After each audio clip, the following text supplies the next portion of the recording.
I never thought the last words I'd hear from my father would be, "You're a disappointment to this family." Yet there I stood at 22, suitcase in hand, watching the door slam in my face. 7 years later, they appeared on my doorstep, drowning in debt and desperate for the help of the daughter they'd thrown away. Life has a strange way of coming full circle when you least expect it. Before we jump back in, tell us where you're tuning in from, and if this story touches you, make sure you're subscribed, because tomorrow I've saved something extra special for you. I was always the square peg in my family's perfectly round hole. My name is Alexis Chambers, and I grew up in a household where tradition wasn't just respected. It was the unquestioned blueprint for existence. My parents, Richard and Margaret Chambers, had their lives mapped out since high school. College sweethearts who married after graduation, bought a charming colonial in the suburbs of Cincinnati, and produced 2 children right on schedule. My older brother, Thomas, followed their path with the precision of a trained soldier. Business degree, corporate job, marriage to his college girlfriend by 25, and a baby announcement by 27. And then there was me. From the moment I could form coherent thoughts, I questioned everything. Why did we go to church every Sunday when Dad complained about it every Saturday night? Why did Mom join clubs she clearly hated? Why was Thomas's mediocre career in finance celebrated while my perfect grades were simply expected? The questions earned me labels: difficult, stubborn, overthinking. By high school, I'd added more to the collection: rebellious, alternative, problematic. It wasn't that I was trying to be difficult. I simply couldn't understand why conformity was valued over authenticity. When I dyed my hair purple for the first time at 16, you would have thought I'd committed a felony. The disappointment in my mother's eyes when she saw me could have filled an ocean. "What will the neighbors think, Alexis? What will Pastor Mitchell say?" She frantically tried to wash it out that night, crying when the color barely faded. "It's just hair, Mom," I'd said, watching her through the bathroom mirror. "It doesn't change who I am." "But it changes how people see us," she replied, emphasis on us, as if my individual choices were property of the collective Chambers family image. That was the dynamic, my existence as an extension of their reputation, not as a person with my own dreams and identity. Thomas understood the game and played it flawlessly. I could never bring myself to pick up the cards. The irony was that, beneath my questioning nature and occasional rebellious streak, I was excelling in ways that should have mattered. I maintained a 4.0 GPA throughout high school. I was published in the school literary magazine. I won state-level competitions, in both math and science. But these achievements were acknowledged with the tepid enthusiasm of expected performance, while Thomas's promotion to junior account manager warranted a family dinner at the most expensive restaurant in town. During my senior year of high school, the friction intensified when college decisions arrived. I'd been accepted to several prestigious universities, including my parents' alma mater, Ridgefield University. But I'd also received a full scholarship to the Rhode Island School of Design for their digital media program. Art school? My father had scoffed, tossing the acceptance letter onto the kitchen table as if it were contaminated. "What kind of career can you possibly build with that?" "Digital media isn't just art, Dad," I'd tried to explain. "It's marketing, interface design, user experience. It's the future of how businesses connect with customers." "It's a hobby, not a career," he'd countered. "Ridgefield has an excellent business program. Your mother and I both studied there, and it served us well. Thomas thrived there too." The argument raged for weeks. My mother occasionally attempted to mediate, but ultimately sided with my father. "We just want what's best for you, honey. Security, stability, a clear path forward." What they couldn't understand was that their vision of security felt like suffocation to me. Their clear path looked like a prison sentence. In the end, I chose RISD and the scholarship. The day I announced my decision, my father's face hardened. in a way I'd never seen before. "You're making a mistake you'll regret for the rest of your life," he said quietly. "Don't come crying to us when you're waiting tables with an art degree and drowning in regret." My mother was more tactful but equally disapproving. "I just don't understand why you always have to take the difficult road, Alexis. Life doesn't have to be such a struggle." What they never grasped was that conformity would have been the real struggle for me. Pretending to be someone I wasn't. That was the difficult road I refused to walk. The summer before college was a cold war in Chiu, the Chambers household. Polite conversation at dinner, minimal interaction beyond necessity. Thomas tried to play peacemaker during his occasional visits, but even he didn't truly understand my choices. "Just give them what they want," he advised one evening as we sat on the back porch swing. "Go to Ridgefield for a year, then transfer, if you still want to. It's not that hard." "It's not about the school, Thomas," I tried to explain. "It's about being allowed to make my own choices. If I cave on this, I'll be caving for the rest of my life." He shook his head, that familiar look of bemused pity on his face. "You always make everything so complicated, Lexi." When August arrived and it was time to leave for Providence, the goodbye was perfunctory. My mother hugged me with tears in her eyes, but they felt more like mourning than love. My father shook my hand, and reminded me that decisions have consequences. "The path you're choosing is yours alone," he said stiffly. "Remember that." It felt more like a threat than advice. College became my liberation. At RISD, surrounded by other creative minds who valued innovation over tradition, I flourished. My questioning nature was suddenly an asset rather than a liability. Professors praised my critical thinking and willingness to challenge established norms. For the first time, I felt valued for exactly who I was. I threw myself into my studies with fervor, eager to prove my parents wrong about my chosen field. I joined the design club, took extra workshops, and secured an on-campus job at the Media Lab to avoid asking my parents for additional financial support. During my sophomore year, I landed a competitive internship with a digital marketing firm in Boston, commuting 2 hours each way twice a week. Meanwhile, the distance between my parents and me grew. Weekend visits home dwindled to major holidays only, then to just Christmas.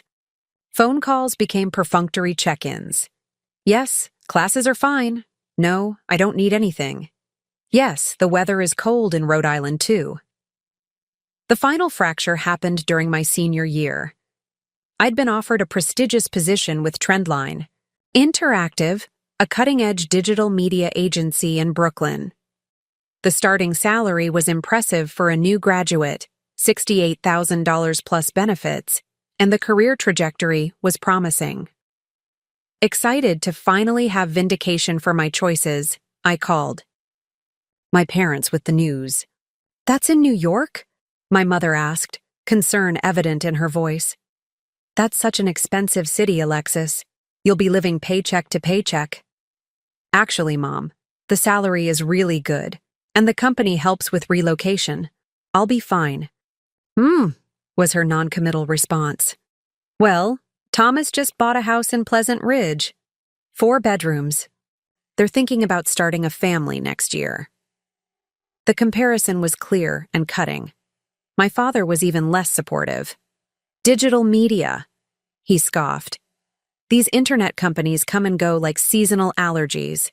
No stability. You should be looking at established corporations with pension plans and clear advancement tracks." "Dad, this is one of the top firms in the industry," I protested. "They work with Fortune 500 clients. It's not some fly-by-night startup. I'm just saying, a business degree from Ridgefield would have opened doors to real opportunities. Not this creative experiment." I bit my tongue, reminding myself that this conversation was happening over the phone, that I was nearly 1,000 miles away, that in a few months I would have my degree and my new life in New York. Their approval, while still desired on some fundamental level, was no longer necessary for my survival. Graduation approached, and with it came the question of the ceremony. My parents confirmed they would attend, though their response lacked enthusiasm. I sent them information about travel and accommodations, even researched restaurants for the post-ceremony dinner.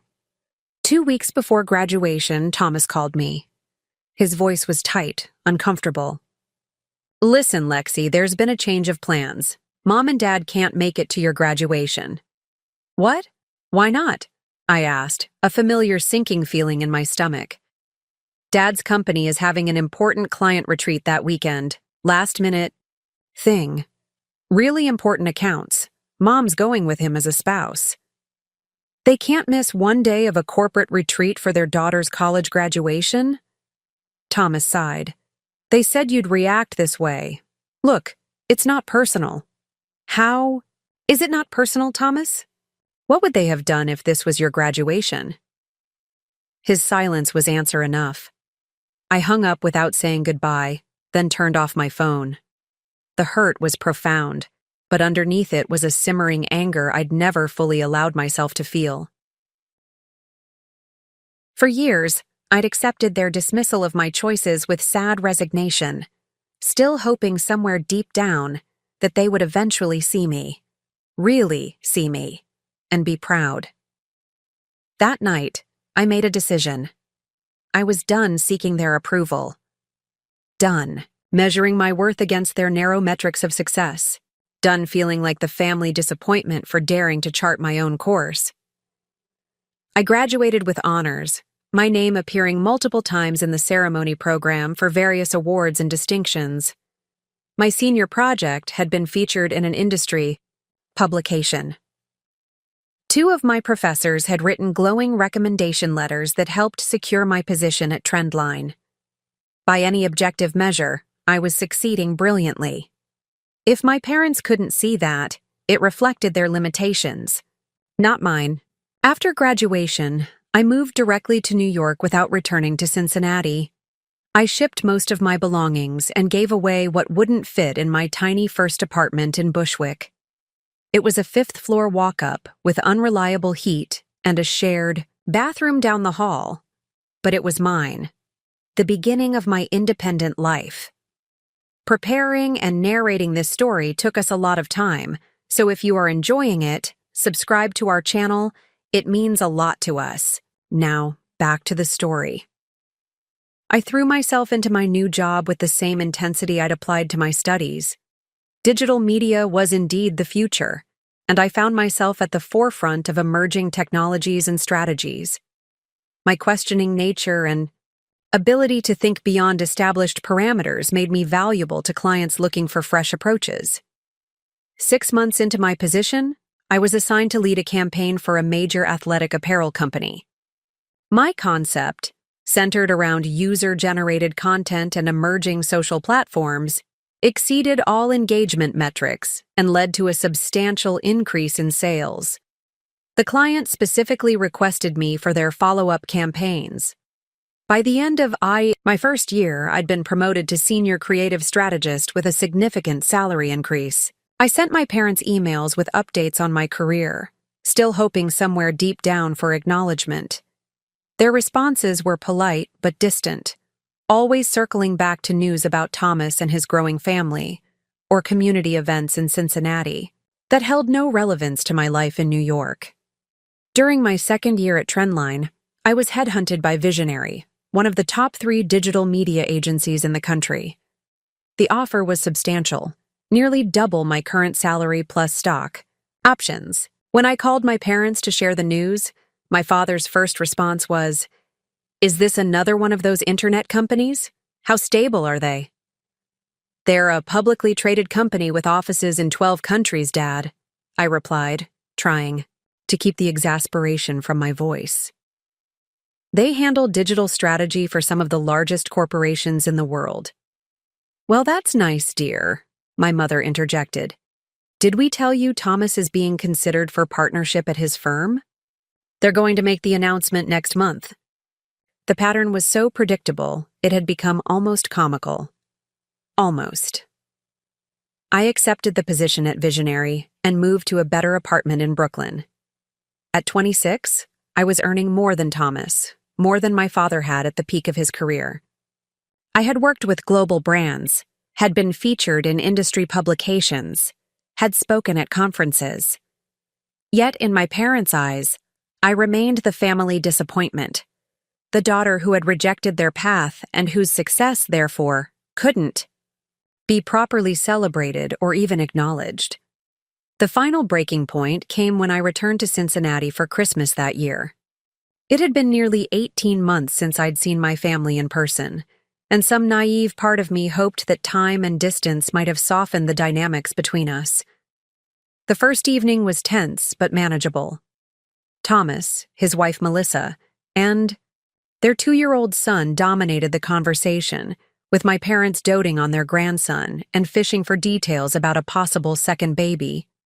I answered questions about New York with simplified descriptions, having learned that detailed explanations of my work only invited dismissal or criticism. On the second day, disaster struck.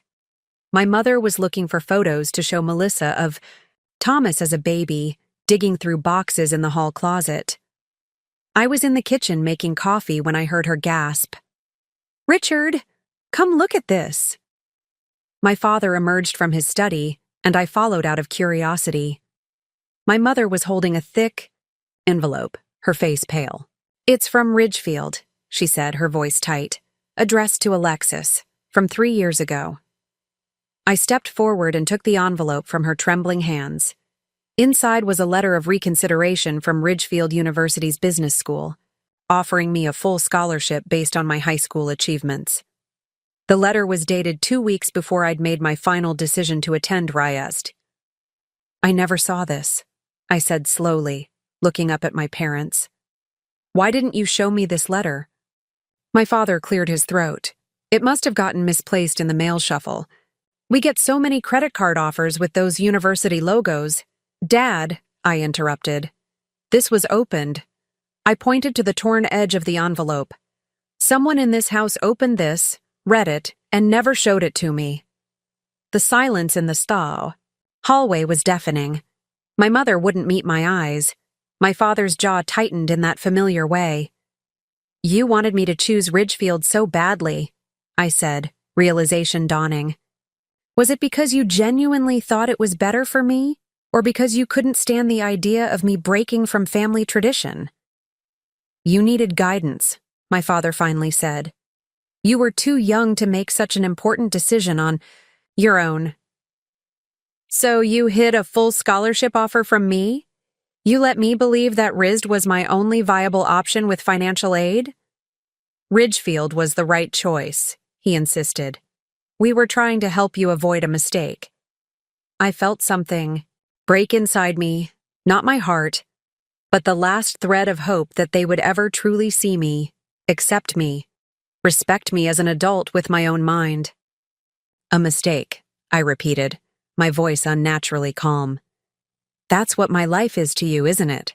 One big mistake because I didn't follow your plan, because I dared to think for myself." "Alexis, you're overreacting," my mother began, reaching for the letter. "It was years ago." "No," I pulled back, clutching the letter. "This isn't about the scholarship. This is about you never, ever respecting my choices. About measuring me against Thomas and finding me wanting because I'm different. About trying to force me into a mold I was never meant to fit." "Young lady, you will not speak to your mother that way," my father's voice rose. "After everything we've done for you—" "What exactly have you done for me?" I asked. "Besides criticize my choices, dismiss my accomplishments, and apparently sabotage my college options."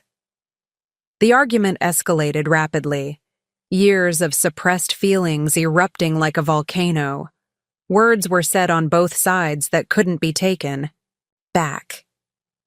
My father called my career playing around on computers. I called him controlling and manipulative. My mother cried. Thomas and Melissa took their son upstairs to shield him from the conflict. Finally, my father pointed to the door. "If you're so successful, so independent, So certain we've done nothing for you. Then perhaps you should leave. Richard. My mother started, but he silenced her with a look. No, Margaret. I'm done. I'm done trying to guide someone who thinks she knows everything. I'm done watching her make one rebellious choice after another just to prove she doesn't need our advice. He turned back to me, his face flushed with anger. You want independence? You've got it. But don't come crawling back when this internet bubble bursts and you're left with nothing. This family has standards, traditions, values, and you've rejected all of them. You're a disappointment to this family, Alexis. A disappointment. The words hung in the air like poison gas. My mother's soft gasp was the only sound in the hallway. I looked at my father, really looked at him, and for the first time, I saw him clearly. Not as the all-knowing patriarch I'd grown up fearing and seeking approval from, but as a limited man terrified of anything outside his narrow understanding of success. I'm only a disappointment because you never bothered to understand what would actually make me happy, I said quietly. I feel sorry for you. I went upstairs, packed my suitcase, and called a cab to take me to the airport. Thomas tried to intervene, suggesting I stay at his house until my scheduled flight in 2 days. This will blow over, Lexi, he insisted. Dad's just upset about that letter thing. Give it a few days. No, Thomas, I replied, zipping my suitcase closed. This isn't about the letter.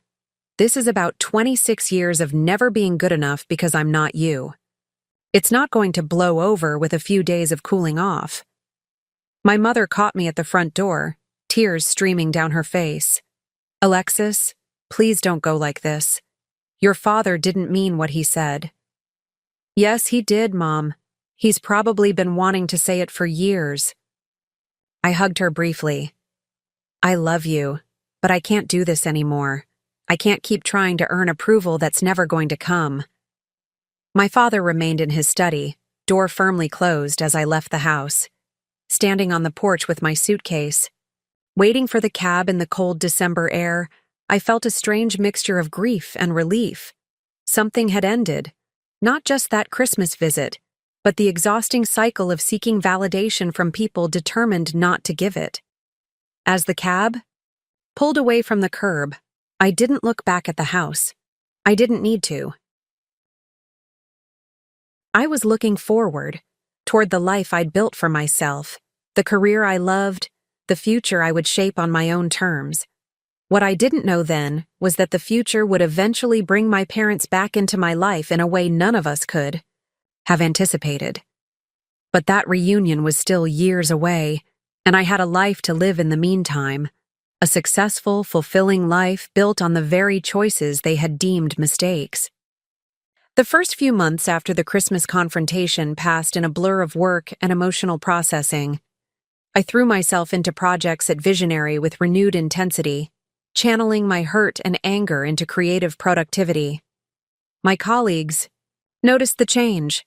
I was first to arrive, last to leave, always volunteering for challenging assignments and tight deadlines. You're going to burn out at this pace, my direct supervisor, Natasha, warned during a late night when we were both still at the office. She was a brilliant creative director in her early 40s who had become both mentor and friend. Whatever you're running from, Alexis, it'll still be there when you exhaust yourself. I looked up from my computer, surprised by her perceptiveness. Is my work suffering? Quite the opposite. Your work is exceptional, but you're not a machine.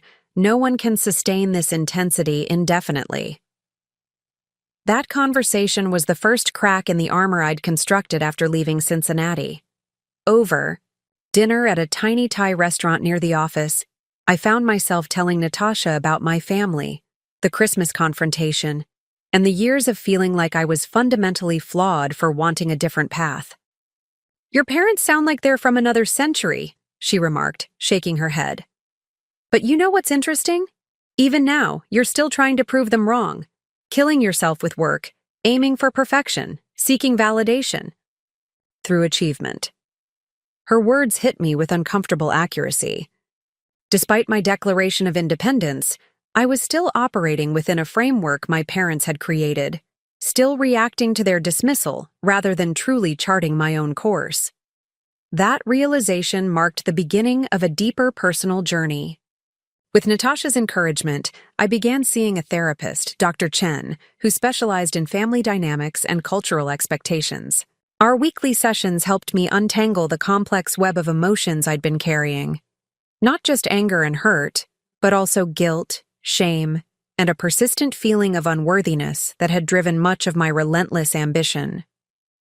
Success as rebellion is still letting them define your choices, Dr. Chen observed during one particularly insightful session.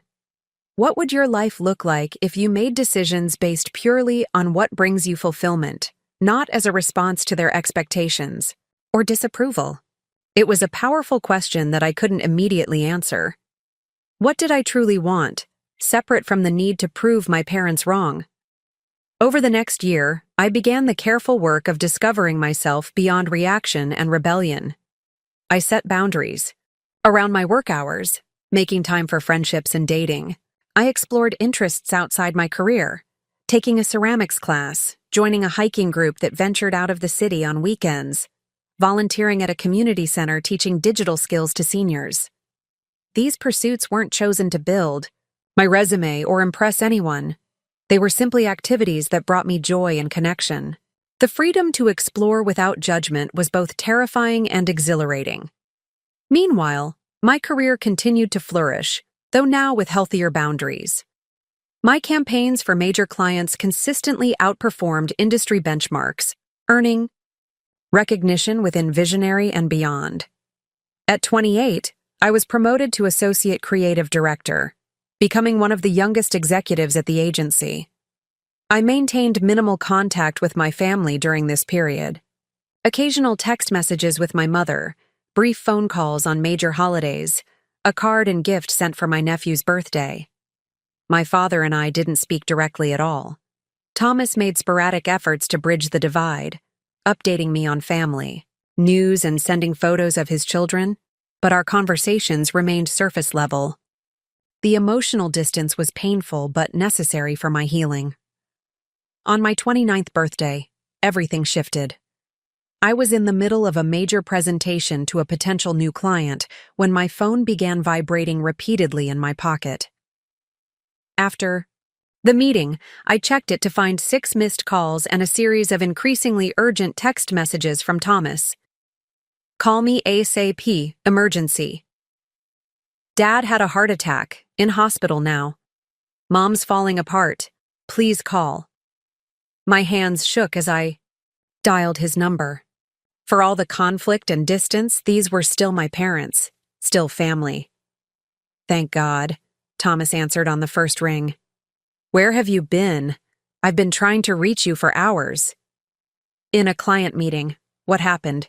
Is Dad okay?" Thomas explained that our father had collapsed at work that morning. A massive heart attack. He was stable, but in serious condition.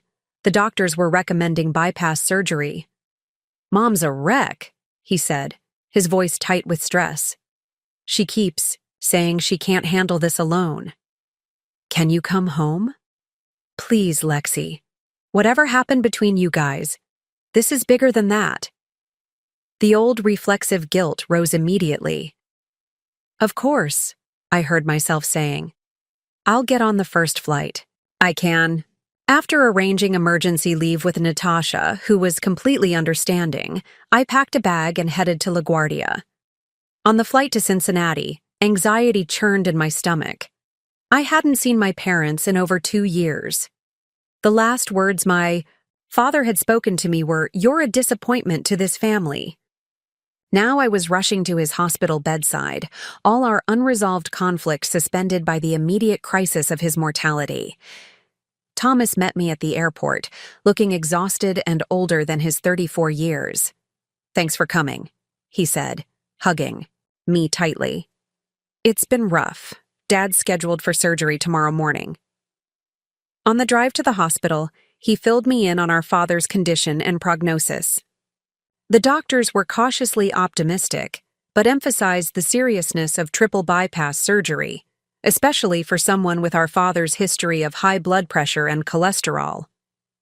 "Has he been having symptoms?" I asked, realizing how little I knew about my parents' lives now. Thomas shrugged. "Apparently he's been having chest pains for months but didn't tell anyone. Classic dad, right? Thinking he can power through anything by sheer stubbornness." I nodded, recognizing the trait all too well. It was one of the few things I'd inherited from him, that stubborn determination, though I'd channeled it differently. At the hospital, we found our mother in the cardiac unit waiting room, small and diminished in an uncomfortable plastic chair. When she saw me, her face crumpled. "Alexis," she whispered, standing to embrace me. "You came." "Of course I came. Mom," I said, holding her fragile frame. She had aged noticeably, her hair now completely gray, new lines etched around her eyes and mouth. "Your father will be so relieved," she said, wiping her eyes. "He's been asking if you were coming." I doubted that was true, but I didn't challenge her. "Can I see him?" She nodded. "They're only allowing 2 visitors at a time, and only for 15 minutes each hour. Thomas and I just finished our visit, so you can go in now." Following a nurse's directions, I found myself standing outside my father's room, heart pounding. Through the small window in the door, I could see him lying in the hospital bed, connected to monitors and IV lines. He looked pale and shockingly vulnerable, a stark contrast to the imposing figure who had dominated my childhood. I took a deep breath and entered the room. His eyes were closed, but they opened at the sound of the door. For a moment, we just looked at each other, the beeping of monitors filling the silence between us. Then he spoke, his voice weaker than I remembered. "You cut your hair." It was such an unexpected observation that I laughed reflexively, touching the short bob I'd adopted about a year ago. "Yeah, about a year ago." He nodded slightly. "It suits you." The simple acknowledgement, perhaps the first positive comment he'd made about my appearance since I was a teenager, caught me off guard. I moved closer to his bedside, unsure what to say next. "Thank you for coming," he continued, each word seeming to require effort. "I know Cincinnati isn't high on your list of favorite places these days. You're having heart surgery, Dad. Of course I came." He closed his eyes briefly, then opened them to look directly at me. "I've been thinking a lot today, facing your mortality has a way of clarifying things." I remained silent, waiting. "I was wrong," he said simply. "That Christmas, the things I said, I was wrong." The admission, so unexpected, so contrary to everything I knew about Richard Chambers, rendered me momentarily speechless. In all my childhood and young adult life, I could not recall a single instance of my father admitting he was wrong about anything significant. "The heart attack wasn't completely sudden," he continued. "I'd been having warning signs for months, kept thinking I could push through. This morning, when I collapsed, I was sure I was dying, and all I could think was that I would die with my youngest child believing I thought she was a disappointment." Tears pricked at my eyes, but I blinked them back. "Dad, you don't have to do this now. You should rest." "No," he interrupted with a flash of his old firmness. "I need to say this. May not get another chance." He drew a labored breath. "I was afraid for you. The path you chose, I didn't understand it. Couldn't see how it led to security, to certainty. And when you succeeded despite ignoring all my guidance, it challenged everything I thought I knew." I sat carefully on the edge of his bed, mindful of the IV lines. "I just wanted you to be proud of me. To see that different doesn't mean wrong." "I know that now," he said quietly. "Your mother shows me articles about you online, award nominations, that campaign for the sportswear company that was everywhere last year. She told me that was yours." I smiled, surprised. "Mom keeps track of my work?" He nodded. "She's got a folder. Prints everything she finds with your name on it. The knowledge that my mother had been following my career from afar, collecting evidence of my success like precious artifacts, opened something in my chest. A tight space I hadn't realized was still constricted. I should have told you I was proud, my father continued. I am proud. You built something on your own terms, took risks I never had the courage to take. The 15 minutes passed too quickly. As the nurse came to inform me that visiting time was over, my father reached for my hand, another gesture so uncharacteristic that it startled me. Will you be here tomorrow? After the surgery? I'll be here, I promised, and I meant it. That night, I stayed at Thomas's house, catching up with him and Melissa, meeting my youngest nephew for the first time. The conversation flowed more easily than I'd expected, years of distance somehow compressed by the immediate reality of our father's condition. The next morning, we gathered at the hospital before dawn for our father's surgery. The procedure would take at least 6 hours, the surgeon had explained, with another few hours in recovery before we could see him. We settled into the waiting room, my mother, Thomas, Melissa, and I, for the long vigil. As morning stretched into afternoon, our initial tense silence gradually gave way to conversation. My mother asked about my life in New York, showing genuine interest in the details of my apartment, my friends, my work. I asked about her volunteer activities at church, her book club, her garden. It was the longest, most authentic conversation we'd had in years, perhaps ever. The shadow of my father's surgery created a space where pretense seemed pointless, where old patterns could momentarily be set aside in favor of simple human connection. Late in the afternoon, the surgeon finally appeared in the waiting room. The procedure had been successful, though my father's recovery would be lengthy. He emphasized the need for significant lifestyle changes, diet, exercise, stress reduction, if another episode was to be avoided. That evening, when my father was finally settled in the ICU and briefly conscious, we were allowed to see him, one at a time. My mother went first, then Thomas. When my turn came, I found him groggy but alert. Surgery went well, I told him, though I knew the doctors had already explained everything. You're going to be okay. He nodded slightly. Need to ask you something important. I leaned closer to hear his weakened voice. The doctor says I need to make changes, big changes. Your mother and I, we don't know how to do this. Need help. What kind of help, Dad? Everything. Diet, exercise program, managing stress, all these new medications. He paused, clearly fatigued by even this brief speech. You're good at figuring things out, at thinking differently. Could use some of that now. The request, so direct, so humble from a man who had never asked for help with anything, moved me deeply. Of course, Dad, I can help you figure out a plan. Over the next week, as my father began his slow recovery, I extended my leave from visionary and committed to staying in Cincinnati until he was discharged and settled at home. Natasha was remarkably understanding, allowing me to handle some client work remotely while focusing primarily on my family situation. That week became a turning point in my relationship with my parents. As I researched cardiac rehabilitation programs, consulted with nutritionists, and set up systems to help my father manage his recovery, the dynamic between us shifted. For the first time, they were looking to me for guidance rather than attempting to impose their vision on my life. My mother, in particular, seemed to see me with new eyes as I confidently navigated medical terminology, created spreadsheets for medication tracking, and designed simple exercise routines approved by the cardiac team. You've become so capable, she remarked one evening as we sat in the hospital cafeteria during a brief break. I don't know how we would have managed all this without you.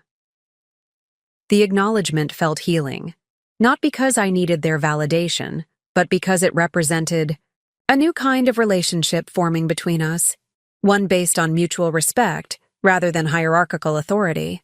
When my father was finally discharged after 10 days in the hospital, I helped transform their home environment to support his recovery. The process revealed how much they had been struggling even before the heart attack. The house showed signs of neglect, minor repairs left undone, clutter accumulating in unused rooms, the once immaculate garden overgrown. "Your father's had less energy for months," my mother explained when I asked about a broken porch step. "And I never learned to handle those sorts of things. We were going to hire someone, but—" She trailed off, looking embarrassed. "But what, Mom?" She hesitated, then admitted reluctantly. "Money's been tighter than we've let on.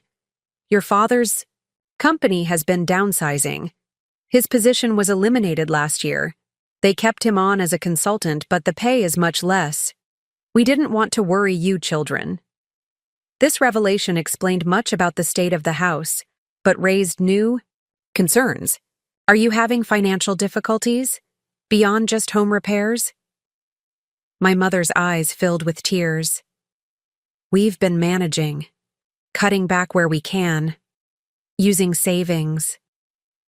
She twisted her wedding ring anxiously. "But with these medical bills coming, now even with insurance, I'm not sure how we'll manage." The irony wasn't lost on me. My parents, who had pushed so hard for the safe traditional career path they believed would provide financial security, were now facing economic uncertainty in their 60s.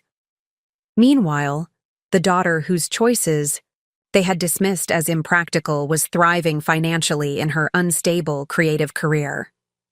Over the next 2 weeks, as I helped my parents adapt to their new post-heart attack reality, I began to see more clearly the financial strain they were under. Past due notices tucked into drawers, credit card statements with minimum payments circled, a calendar with bill due dates carefully noted, some with question marks beside them. My father's pride made it difficult to discuss directly, but as his strength gradually returned, I broached the subject carefully. "Dad, I noticed some past due notices while I was organizing the office. Are you and Mom having serious financial problems?" He stared out the window of their living room, where he now spent most of his days in a recliner. "Not how we planned our retirement," he finally said. "The company, my company for 30 years, they called it restructuring. Brought in younger people at half the salary." The bitterness in his voice was palpable. "Offered a consultation contract as a courtesy. Half pay, no benefits. Why didn't you tell us? Tell me?" He gave me a look that suggested the answer should be obvious. "After how we parted? After I told you that you'd come crawling back when your internet bubble burst?" He shook his head. "How could I tell you we were the ones facing financial collapse?" His honesty was startling. The Richard Chambers I'd grown up with would never have admitted such vulnerability, especially to the child whose life choices he had so thoroughly criticized.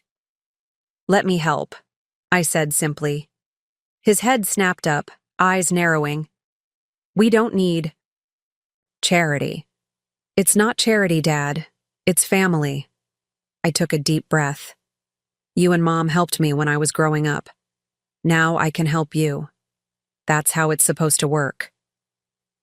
"We can't take your money, Alexis. We'll figure something out." "At least let me look at your finances," I countered. "Help you create a budget. Maybe negotiate with creditors. I'm good with this stuff. It's literally part of what I do professionally, analyzing data and creating strategic plans." After some resistance, he agreed to let me review their financial situation, though only to offer advice, not financial assistance. That night, at the dining room table, my mother brought out their financial records, bank statements, investment accounts, credit card bills, medical expenses, mortgage information. The picture that emerged was concerning. Between the reduced income from my father's consulting work, the accumulated medical bills, and years of living slightly beyond their means, they were facing approximately $87,000 in debt. Their retirement savings had been steadily depleted. The house still had a substantial mortgage, refinanced several times over the years to access equity for various expenses. "We should sell the house," my father said flatly when I presented my analysis. "Downsize to something we can afford outright, with what equity remains." My mother looked distressed at the suggestion. "This is our home, Richard. Where would we go? All our friends are here, our church, our community." I considered the options carefully. "Selling might become necessary, but let's explore other possibilities first. Dad can't handle a move right now anyway, not during cardiac rehabilitation." Over the next few days, I created a comprehensive financial recovery plan. I negotiated with medical providers to establish manageable payment plans. I contacted my father's former employer about extending his consulting contract with adjusted responsibilities that would accommodate his recovery. I researched refinancing options for the house that would lower their monthly payments. When I presented the plan, my parents were visibly relieved by the concrete steps and clear timeline. But my father remained resistant to one key element: my offer to clear their highest interest debts immediately. "Absolutely not," he insisted. "We got ourselves into this mess. We'll get ourselves out." "Dad, you're paying 24% interest on some of these credit cards. That's just throwing money away when I could help." "It's a matter of principle, Alexis." I recognized the stubborn pride that had defined so much of our relationship. But I also saw how that same trait had brought him to this crisis. Unable to acknowledge problems until they became catastrophic, unwilling to seek help until collapse was imminent. "Principles won't pay off predatory interest rates," I said firmly. "Let's make a deal. I'll pay off the 3 highest interest cards now, about $32,000 total. You can pay me back at 5% interest, which is still better than I'd get from most investments. We'll draw up a formal agreement with fixed monthly payments that fit within your budget." He opened his mouth to object, but I continued. "This isn't charity, Dad. It's a mutually beneficial financial arrangement. You get out from under crushing interest rates, I get a decent return on investment, and you maintain your independence by paying it back systematically." The framing, as a business arrangement rather than familial assistance, made it palatable to him. After consulting with my mother, who was clearly relieved by the solution, he agreed to my terms. That night, as I prepared to return to New York the next day, my mother came to the guest room where I was packing. She sat on the edge of the bed, watching me fold clothes with a thoughtful expression. "You know," she said finally, "I used to worry so much about you, that you'd end up struggling because you chose such an unconventional path." I smiled slightly. "I know, Mom. I never imagined you'd be the one rescuing us." She reached for my hand.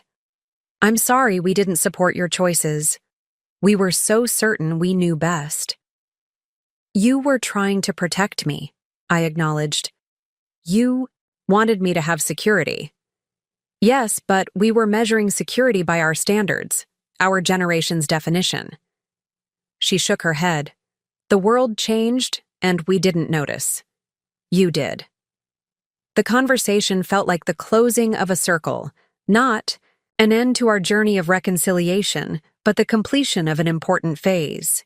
My parents had finally seen me clearly, acknowledged the validity of my path, and accepted help from the very success they had once dismissed. As I flew back to New York the next day, I felt a profound sense of transformation. The crisis of my father's heart attack and their financial struggles had created an opening for a new kind of relationship, one based on mutual respect rather than authority and obedience. I had left Cincinnati as the family disappointment. I was returning to New York as someone who had found the strength to forge her own path and the compassion to reach back when those who had once rejected her choices needed help. The painful break had been necessary for me to develop independently, to become fully myself. Now, with that authentic self firmly established, reconciliation became possible, not through compromise or surrender, but through mutual recognition of our shared humanity and interconnected lives. My phone buzzed with a text as the plane touched down at LaGuardia. It was from my father. "Thank you for everything. Proud of the woman you've become." 6 simple words that contained worlds of meaning. Not the validation I had once desperately sought, but an acknowledgement freely given from a place of genuine respect. Not the end of our story, but the beginning of a new chapter, one we would write together as equals. Returning to New York after those revelatory weeks in Cincinnati felt like stepping between parallel universes.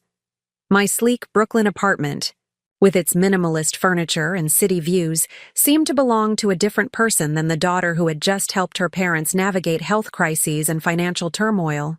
For the first time, I was fully inhabiting both worlds, the ambitious digital media executive and the daughter with complicated family ties, without feeling torn apart by their contradictions. The financial arrangement I'd made with my parents was formalized before I left. My father, ever the businessman despite his circumstances, had insisted on proper documentation. We'd drawn up a simple promissory note with reasonable monthly payments scheduled over 5 years. The structure provided him dignity while addressing their immediate crisis, a balance I would never have thought to strike in my younger years. At Visionary, Natasha welcomed me back with genuine warmth and curiosity about my family situation. Over lunch in her office, I shared the basics of the reconciliation and my father's health status. "So the prodigal daughter returns and ends up saving the family that rejected her," she observed with a knowing smile. "Life does have a sense of irony." "I wouldn't call it saving them," I countered.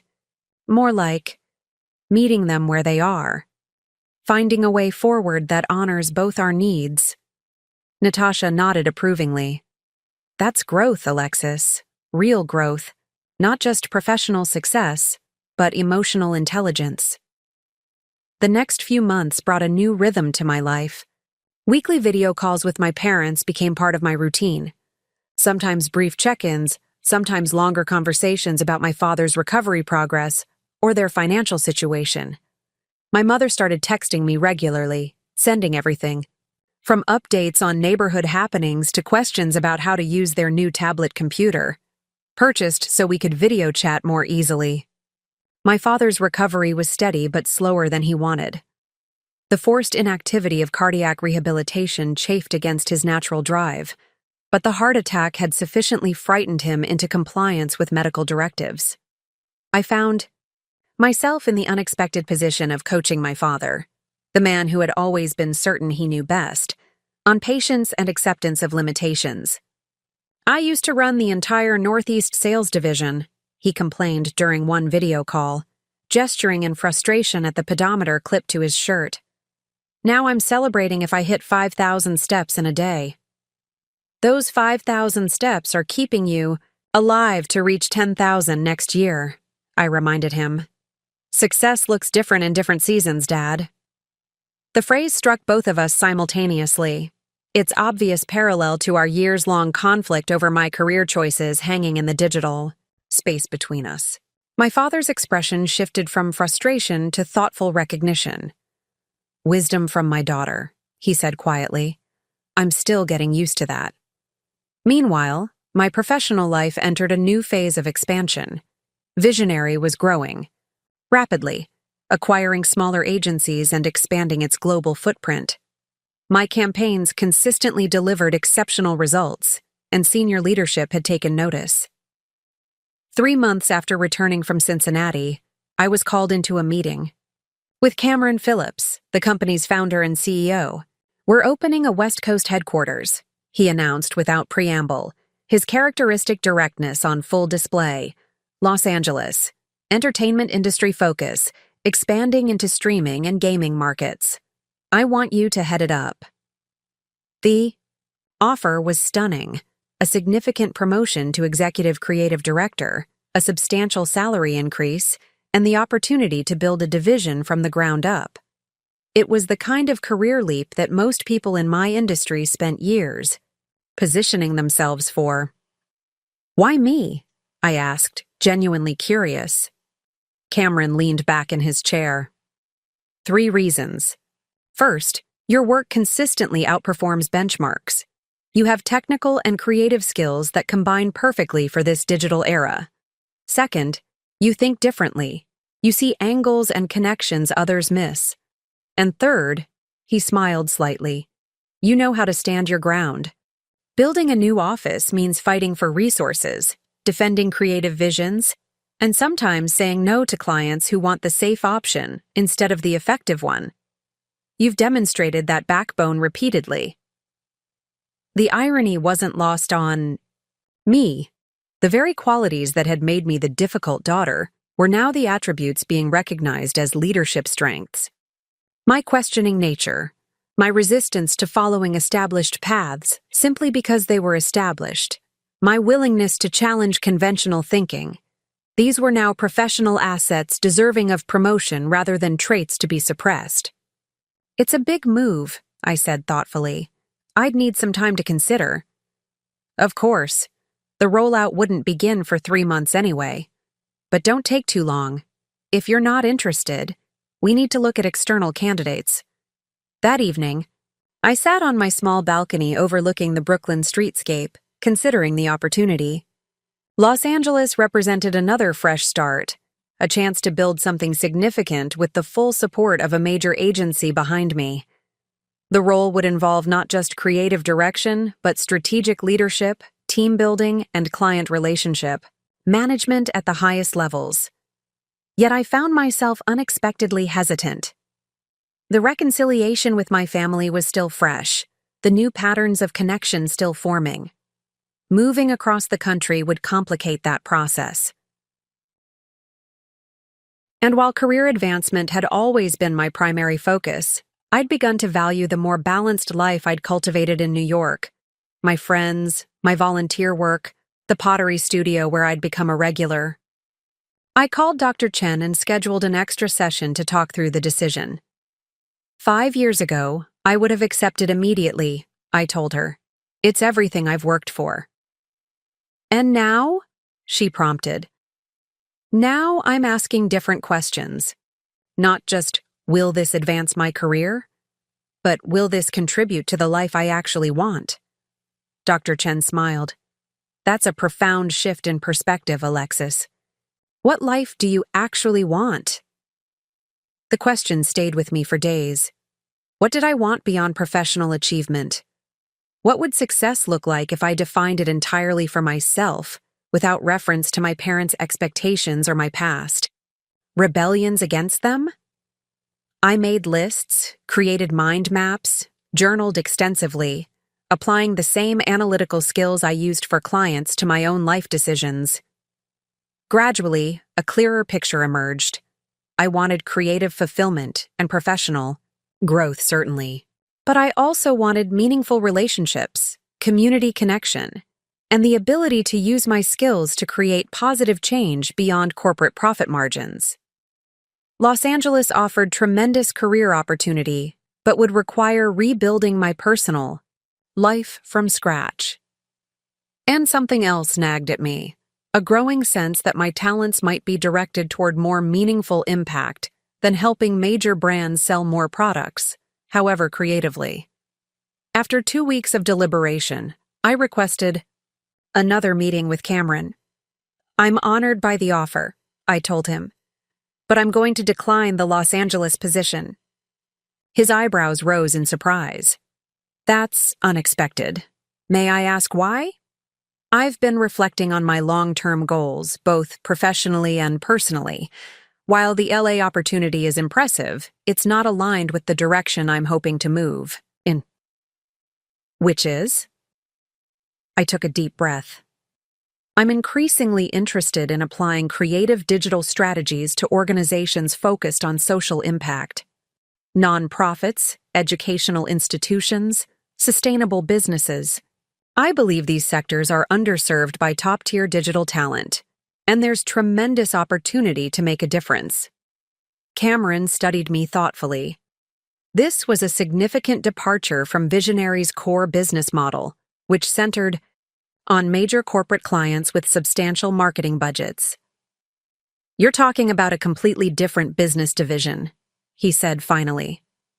Yes, I acknowledged. one that might start small but could differentiate visionary in meaningful ways. Imagine the positive press of having a dedicated social impact arm. It would enhance recruitment efforts, potentially open new funding channels, and possibly even influence our corporate clients to allocate portions of their budgets to cause-related marketing. Cameron's expression shifted from skepticism to interest. He was, at heart, an entrepreneur who recognized opportunity in unconventional thinking. "Put together a proposal," he said finally. "Nothing elaborate, but outline what this division might look like, potential client categories, revenue models. If it makes business sense, we might consider a pilot program." 2 weeks later, I presented a comprehensive business plan for Visionary Impact, a specialized division focused on applying the agency's digital expertise to organizations driving positive social and environmental change. I'd researched potential clients, analyzed competitive landscape, developed revenue projections, and created case studies of similar initiatives within other major agencies. The leadership team was impressed, not just with the concept, but with the thoroughness of my approach. After extensive discussion and revision, Cameron approved a 1-year pilot program with a modest budget and small team.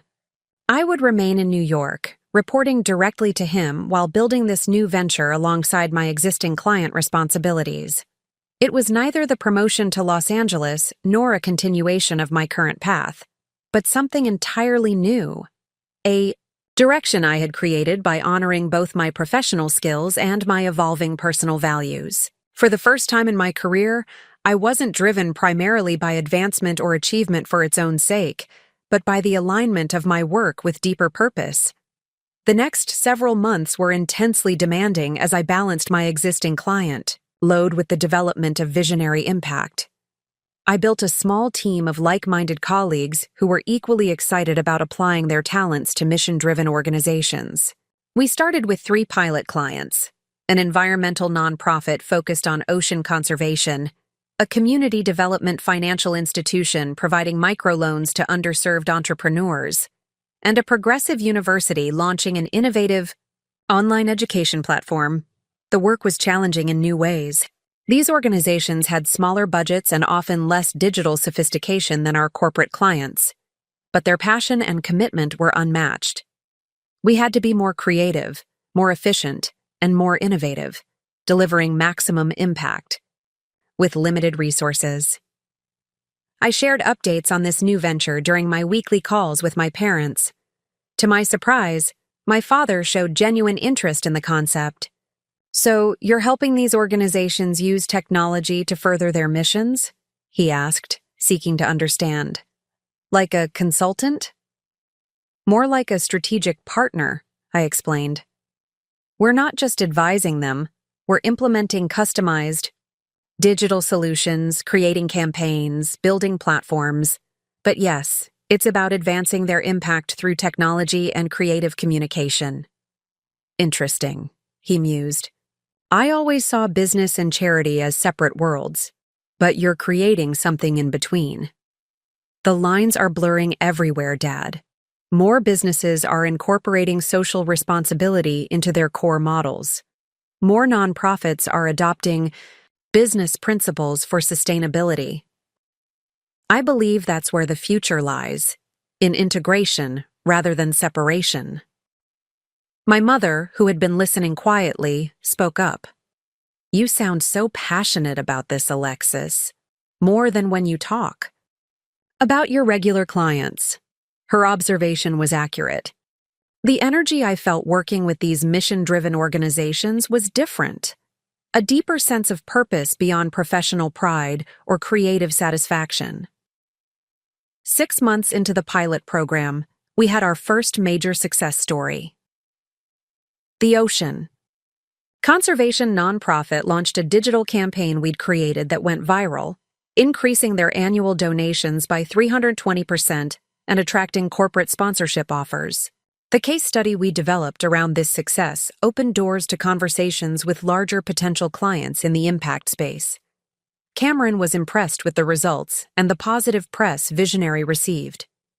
"You might be onto something here," he acknowledged during our quarterly review. The profit margins are thinner than our traditional business, but the goodwill and differentiation value is significant. By the end of the one-year pilot, Visionary Impact had grown to a team of 8, serving 11 clients across environmental, educational, and social justice sectors. Our work had won several industry awards for innovation and effectiveness. Most importantly, we demonstrated a sustainable business model that allowed for both meaningful impact and reasonable profitability. Cameron approved the division's permanent establishment with expanded budget and headcount. My role was formalized as Executive Director of Visionary Impact, with a seat on the agency's leadership team. It was a professional triumph unlike any I'd experienced before, not because of the title or compensation, but because I'd created something that aligned my skills with my values, my ambition with my ethics. I'd found a way to succeed on my own terms, defined not in opposition to my parents' expectations, but in authentic alignment with my evolving sense of purpose. Around this same time, my father reached a significant milestone in his recovery. 1 year post-heart attack, with dramatically improved health markers. His cardiologist cleared him for more normal activity levels, though with continued monitoring and lifestyle management. The financial plan we'd established was working well too. Through careful budgeting and the payment arrangement we'd created, my parents had reduced their overall debt by nearly a third. To celebrate these achievements, I suggested visiting Cincinnati for a long weekend. It would be my first time back since helping them through the immediate crisis the previous year. Though we'd maintained regular communication through calls and video chats, I felt ready to re-engage with them in person to continue building our new relationship face-to-face. The visit was markedly different from my previous experiences returning home. Free from the tension of unmet expectations and unspoken resentments, we could interact as adults with mutual respect. My father showed genuine interest in my work, with Visionary Impact, asking insightful questions about business models and growth strategies. My mother shared more openly about her own interests and concerns, no longer filtering everything through the lens of maternal advice-giving. On my second evening there, my father asked if I would join him for a walk around the neighborhood, a daily ritual that had become central to his recovery regimen. As we moved at his careful pace through familiar streets, he brought up a subject I hadn't expected. "I've been thinking about what you said months ago, about success looking different in different seasons," he began. "It's made me reconsider a lot of things, including how I've defined success throughout my life." "How so?" I asked, curious about this reflective side of him I'd rarely seen. "I spent decades chasing a very specific version of achievement: corporate advancement, financial accumulation, status symbols." He gestured toward a neighbor's house with its luxury cars in the driveway. "I measured my worth by those metrics and expected everyone around me, including you kids, to value the same things." I nodded, watching him struggle slightly on a small incline, his pace slowing further. "The heart attack was humbling," he continued. "Suddenly, success meant making it up a flight of stairs without chest pain. It meant reaching a target heart rate during rehab, small victories that would have seemed meaningless to my former self." We paused at a park bench, and he sat down, catching his breath. I realized I've been asking the wrong questions all along. Not, "How far can I climb?" or "How much can I accumulate?" but "What truly matters?" and "What kind of legacy am I creating?" The depth of his reflections surprised me. "That's profound, Dad. Not everyone reaches that insight, even after a health crisis." "Well, I had some help," he admitted with a small smile. "Watching you build something meaningful on your own terms has been educational. You found a way to combine professional success with personal values. I'm still learning what that might look like for me." The conversation marked another milestone in our evolving relationship, my father not just accepting my different path, but actually learning from it, finding value in the very choices he had once condemned. Back in New York, energized by both personal and professional progress, I continued building visionary impact with growing confidence. Our client roster expanded to include larger organizations with more substantial budgets, allowing us to tackle more ambitious projects. I assembled a diverse team of specialists who shared the vision of applying cutting-edge digital strategies to purpose-driven work. As our reputation grew, I began receiving speaking invitations, industry conferences, university programs, even a TEDx event focused on the intersection of technology and social change.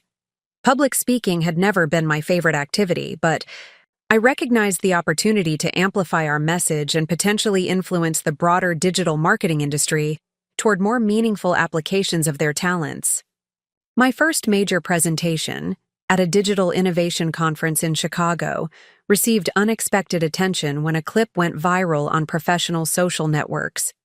In the video, I challenged the conventional wisdom that purpose-driven work necessarily meant sacrificing quality, innovation, or financial viability. The question isn't whether we can afford to apply our best talents to solving real problems, I argued in the clip that circulated widely. The question is whether we can afford not to. The next generation of consumers and employees aren't just asking if your product works or if your company pays well.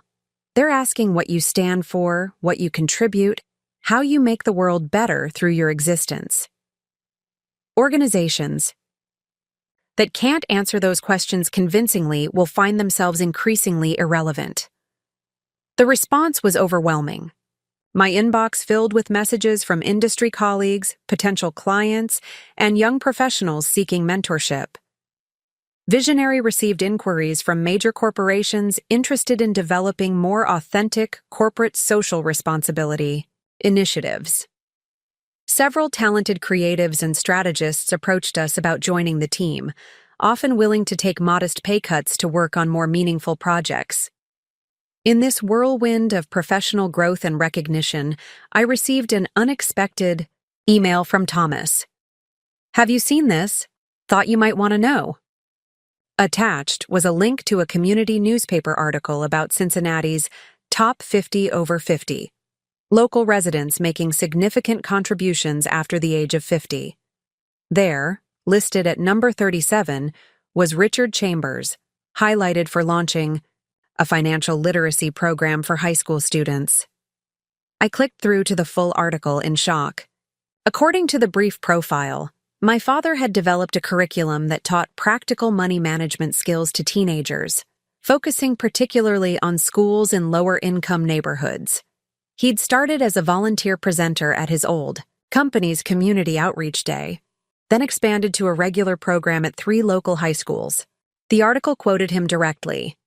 After decades in corporate finance, followed by personal health and financial challenges, I realized I had valuable knowledge that could help young people avoid common pitfalls. Success isn't just about earning money, it's about managing it wisely, understanding its role in your life, and using it as a tool rather than being controlled by it. I called my mother immediately. "Why didn't you tell me about Dad's financial literacy program?"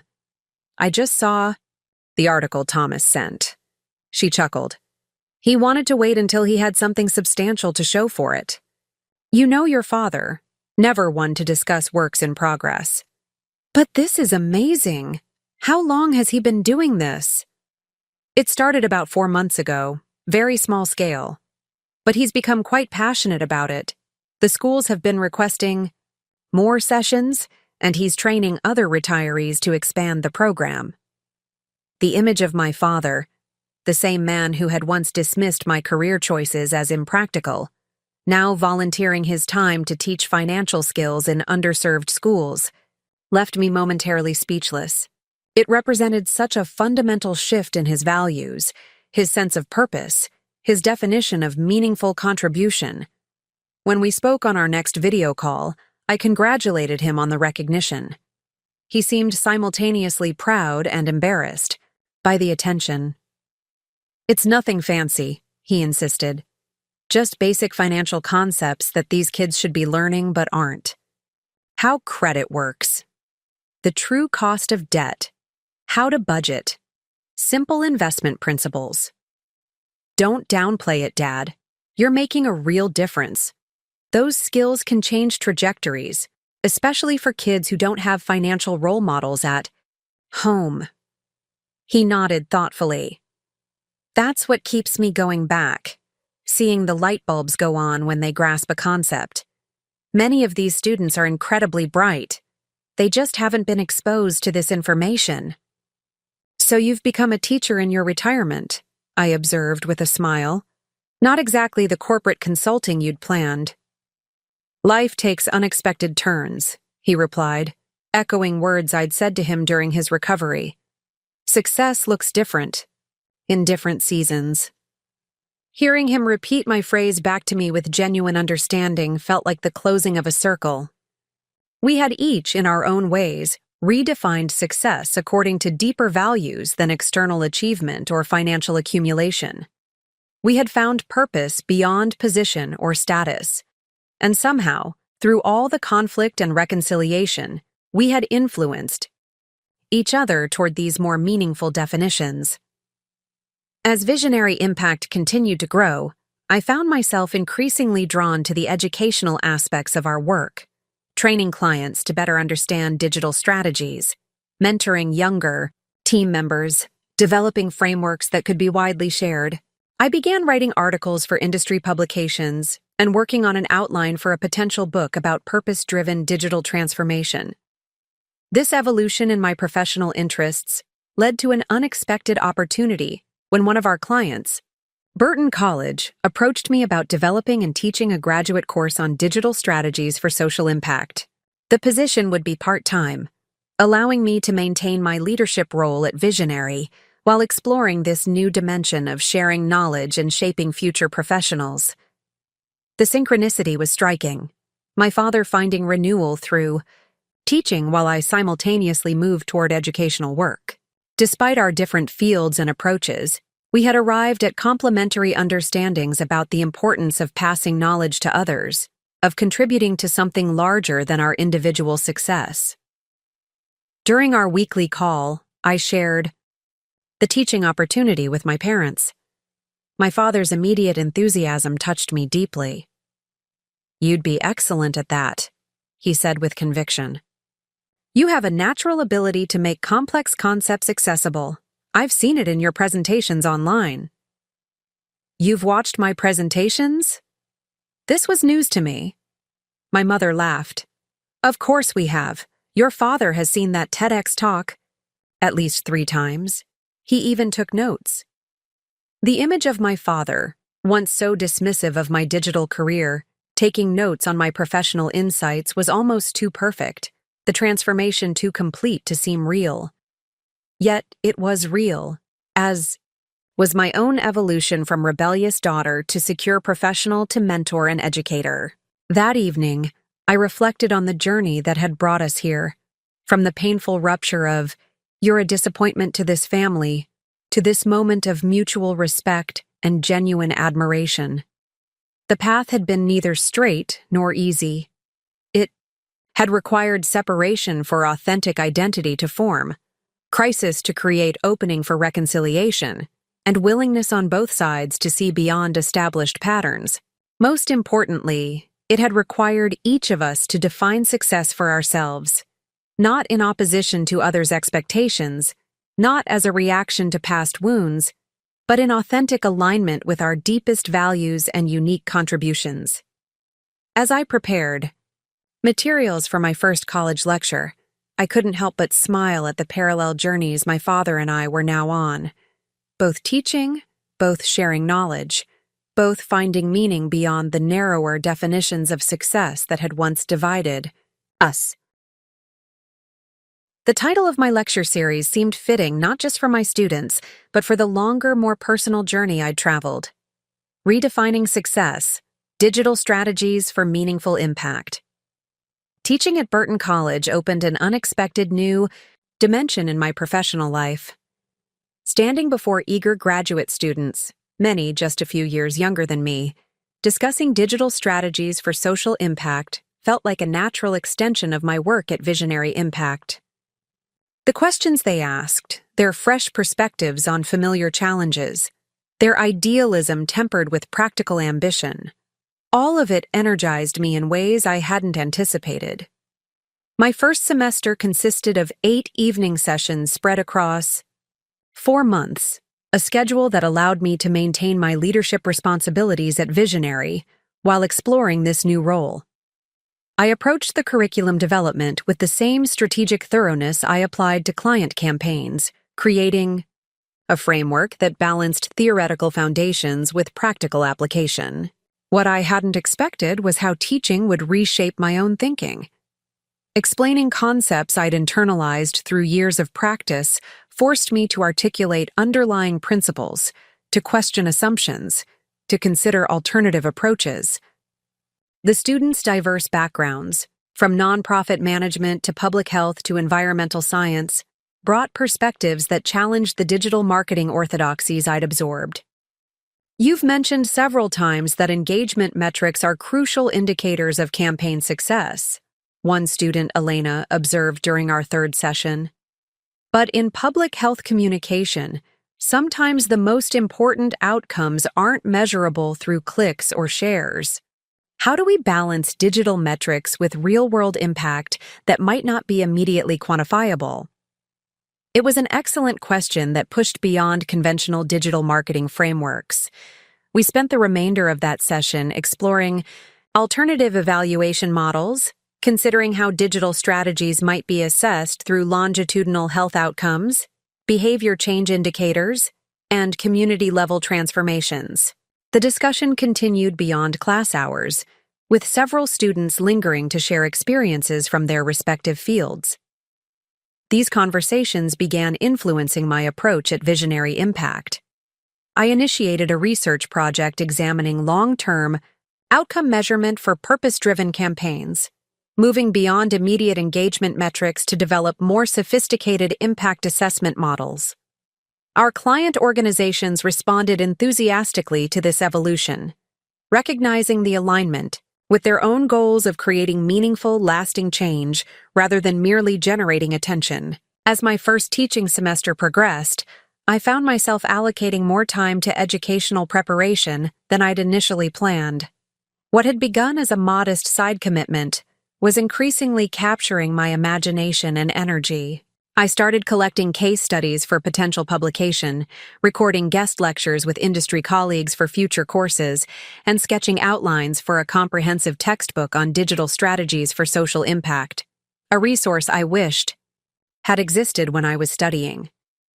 My growing passion for this educational work became evident during weekly calls with my parents. I found myself sharing classroom anecdotes, describing student projects, discussing pedagogical approaches I was exploring. My enthusiasm must have been apparent. "You light up when you talk about teaching," my mother observed during one such conversation. "It reminds me of how you were as a child when you discovered something new, that same intensity and wonder." My father nodded in agreement. There's something special about sharing knowledge, isn't there? Seeing that moment when a concept clicks for someone. It's addictive in the best possible way. His understanding reflected his own experience with the financial literacy program, which had continued to expand. What had begun as occasional presentations at 3 schools had grown into a structured curriculum implemented across the Cincinnati public school district. He'd recruited and trained a team of retired financial professionals as volunteer instructors, created partnerships with local credit unions to provide practical learning opportunities for students, and secured modest grant funding to support materials development. "We're focusing on practical application now," he explained during one of our calls. Setting up mock banking systems within the schools, having students create personal budgets based on career research, exploring entrepreneurship through micro-business projects. The pride in his voice when discussing these developments was unmistakable. Not the defensive pride I'd witnessed in his corporate days, but something deeper and more authentic. He had found purpose beyond status, impact beyond income. As my teaching semester concluded, The department chair at Burton invited me to dinner. Patricia Winters was an established scholar in nonprofit management who had championed bringing industry practitioners like me into the academic program. "Your course evaluations were exceptional," she told me as we settled into a quiet table at a restaurant near campus. "Students particularly appreciated the real-world applications and your ability to bridge technical digital concepts with broader social impact goals." "Thank you," I replied, genuinely pleased by the feedback. "I've enjoyed it tremendously, more than I anticipated, honestly." "That's apparent," she smiled. "Which brings me to a proposition I'd like you to consider. We're developing a new concentration within our graduate program focused specifically on digital transformation for impact organizations. We'd like you to help design it and potentially direct the concentration, with a formal position as an executive professor." The offer was unexpected and immediately intriguing. "That sounds fascinating, but it would require a significant time commitment. I'm still leading Visionary Impact." "We understand that," Patricia nodded. "We're envisioning a half-time arrangement initially, teaching 2 courses per semester, curriculum development, and student advisement. The position would include collaborating with organizations in our network on applied projects, which could potentially align with your agency work." She slid a formal letter across the table outlining the position details, including compensation that was surprisingly competitive with industry standards, considering the reduced hours. "Take some time to think about it," she advised. "This would be a significant shift, but based on what I've observed, it might align well with your evolving interests." Over the next several weeks, I carefully evaluated the opportunity, discussing it with Natasha and Cameron at Visionary, consulting with my therapist, Dr. Chen, and seeking advice from colleagues who had successfully bridged academic and industry roles. The prospect of dividing my professional focus between Visionary Impact and Burton College was both exciting and daunting. Each role offered distinct forms of fulfillment: the fast-paced innovation and measurable results of agency work, balanced against the reflective depth and developmental impact of teaching. The question wasn't which to choose, but whether I could effectively integrate both into a cohesive professional identity. During my deliberations, I received an unexpected email from my father. The subject line read simply, "Perspective on your decision. Your mother mentioned you're considering a teaching position alongside your agency work," he wrote. "I hope you don't mind my offering some thoughts, given my own recent experience with teaching." His message continued with remarkable insight. "Throughout my corporate career, I measured success by accomplishments that were ultimately ephemeral: quarterly results, annual bonuses, fleeting recognition. What I've found through teaching these young people is something far more enduring: the transmission of knowledge that will outlast any campaign or promotion or title." He concluded, "Whatever you decide, remember that legacy isn't built through position, but through impact. You've already demonstrated remarkable professional skill. Perhaps now is the time to consider how that skill might be multiplied through others." The wisdom and generosity of his perspective moved me deeply. This wasn't the father who had dismissed my career choices or insisted on a narrow definition of success.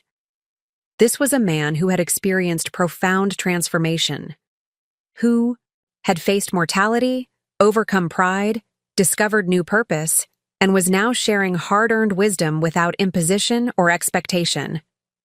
After thorough consideration, I proposed a hybrid arrangement to both Visionary and Burton College.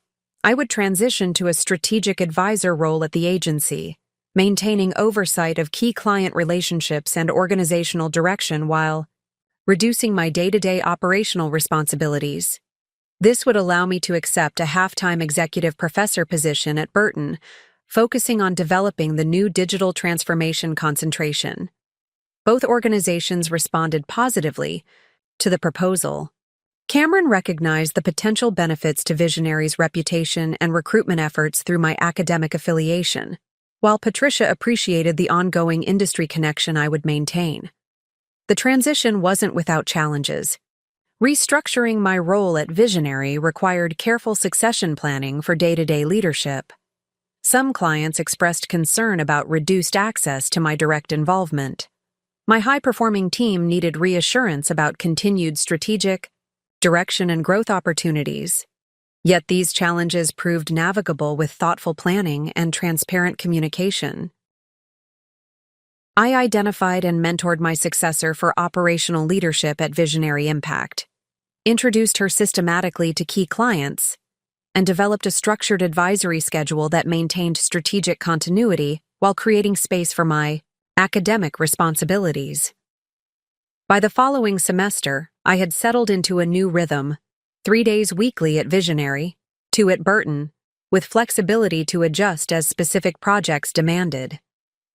The blend proved more synergistic than I had dared hope. My continued industry involvement kept my teaching grounded in current practices and emerging trends, while the academic environment provided space for deeper research and conceptual development that ultimately benefited our agency clients. This integration of roles reflected a broader integration I was experiencing, a sense of wholeness that embraced my analytical skills and creative talents, my drive for excellence, and my desire for meaningful impact, my professional ambitions, and personal values. The fragmentation I had felt in my younger years, the sense of being torn between expectations and authenticity, had resolved into coherence. About 6 months into this new arrangement, I received another unexpected opportunity. A publisher who had attended one of my guest lectures at an industry conference approached me about writing a book based on the frameworks I'd developed for digital transformation in purpose-driven organizations. There's a significant gap in the literature, the acquisition editor explained during our initial call. Plenty of books on digital marketing, plenty on social impact, but very few that effectively bridge those worlds with practical strategies and measurable approaches. The timing felt serendipitous. Through my teaching and client work, I had been systematically developing precisely such frameworks, approaches that applied sophisticated digital strategies to purpose-driven work without sacrificing either effectiveness or ethical integrity. The potential book would provide a vehicle to share these methodologies more broadly, potentially influencing the field beyond my direct reach through teaching or client engagements. I began drafting an outline and sample chapters during early morning writing sessions before my regular workday began. The discipline required was substantial, but the process proved unexpectedly energizing, a chance to synthesize years of practical experience, research insights, and teaching discoveries into a coherent methodology. As I developed the manuscript, I found myself frequently reflecting on the parallels between my journey and the transformation processes I was describing for organizations. Both required honest assessment of current reality, clarity about core values and purpose, willingness to challenge established patterns, and courage to pursue authentic alignment even when the path wasn't clearly marked. These reflections made their way into the book's introduction, where I shared glimpses of my personal and professional evolution as context for the frameworks I was presenting. The publisher responded enthusiastically to these elements, encouraging me to weave personal narrative throughout the more technical content, creating a book that was simultaneously practical guide and inspirational journey. During this intensive writing period, my regular visits to Cincinnati became important anchors. The relationship with my parents had continued strengthening, evolving from tentative reconciliation to genuine friendship and mutual respect. My father's financial literacy program had received regional recognition, expanding to neighboring school districts through partnerships with the state education department. My mother had discovered new purpose through volunteer work with a literacy program for immigrant families, applying her organizational skills and warm interpersonal approach to community building. Witnessing their reinvention in their 60s, finding meaningful contribution beyond traditional retirement expectations, inspired me.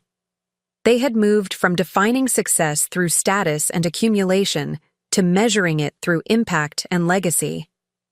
The transformation mirrored my own journey from achievement-oriented ambition to purpose-driven contribution. During one visit home, my father invited me to observe one of his advanced financial literacy sessions at a local high school. The classroom was packed with teenagers who, contrary to stereotype, were thoroughly engaged with his presentation on entrepreneurship principles.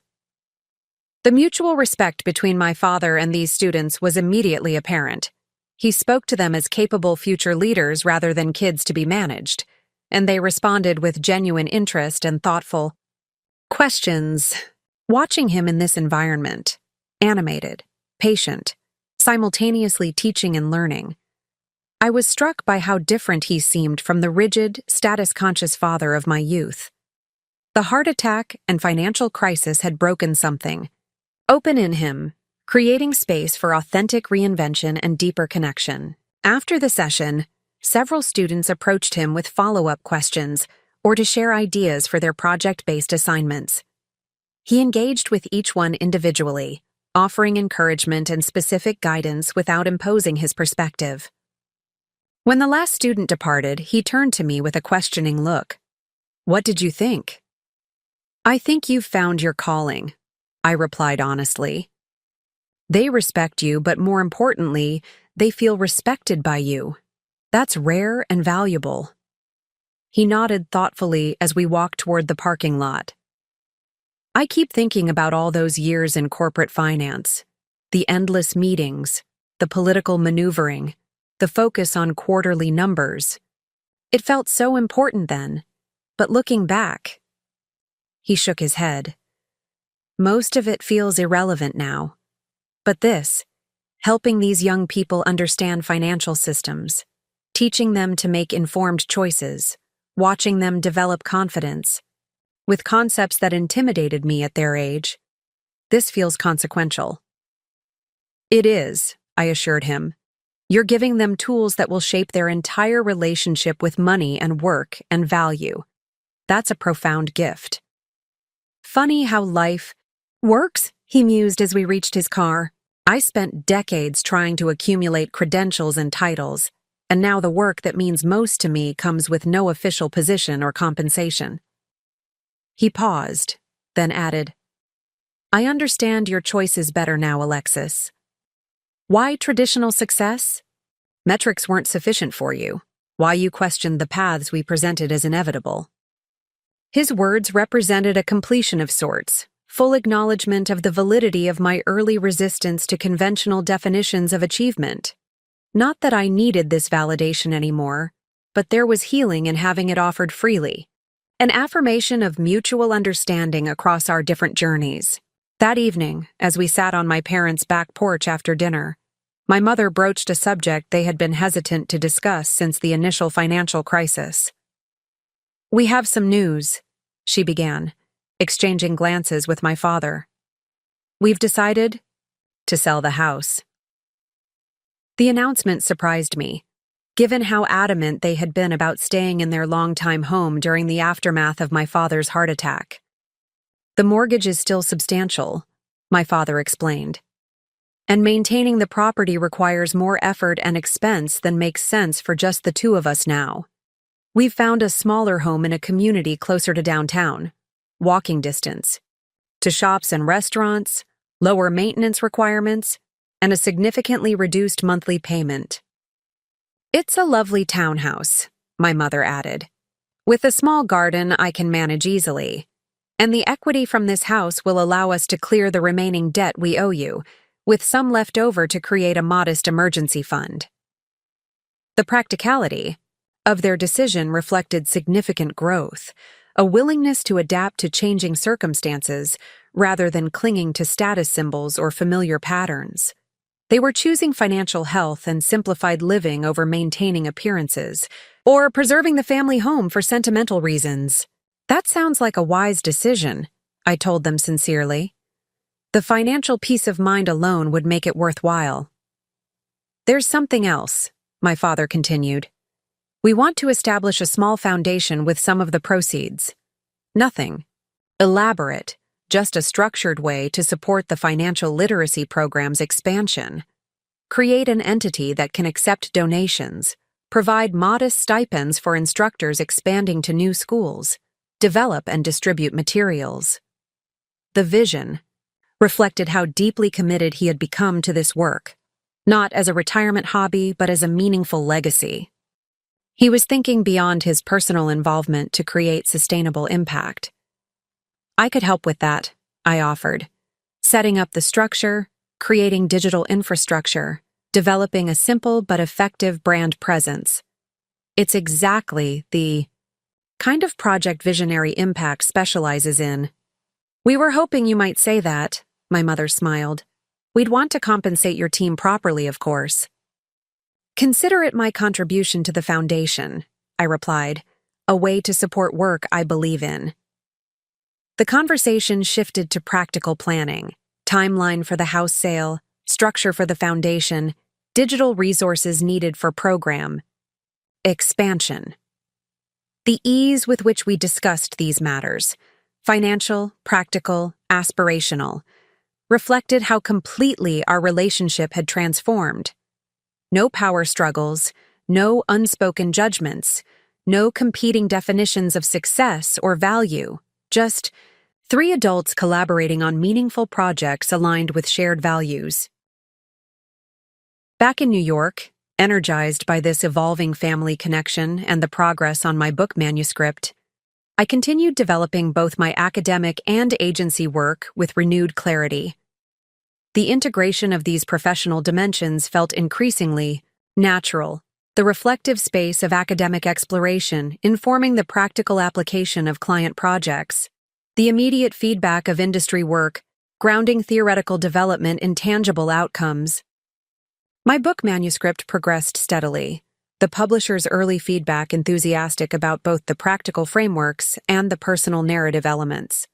The working title, Digital with Purpose, Transforming Organizations for Meaningful Impact, captured the central thesis that technological tools were most powerful when deployed in service of authentic mission rather than as ends in themselves. As the completion of the manuscript approached, coinciding with the one-year anniversary of my hybrid role arrangement, I received a call from Cameron Phillips that would present yet another unexpected direction. The board and I have been discussing Visionary's long-term strategic development, he began without preamble, his characteristic directness apparent even over the phone. The success of Visionary Impact has demonstrated significant potential for purpose-driven digital transformation. As a core business focus, not just a specialized division. I listened with interest, unsure where this was heading. We're considering a substantial pivot, repositioning Visionary as the premier agency for organizations driving positive change, from nonprofits to B Corp to impact-focused divisions within traditional corporations.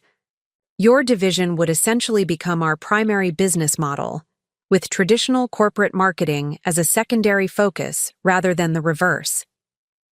The potential shift was dramatic, transforming a conventional digital agency into a purpose-centered organization.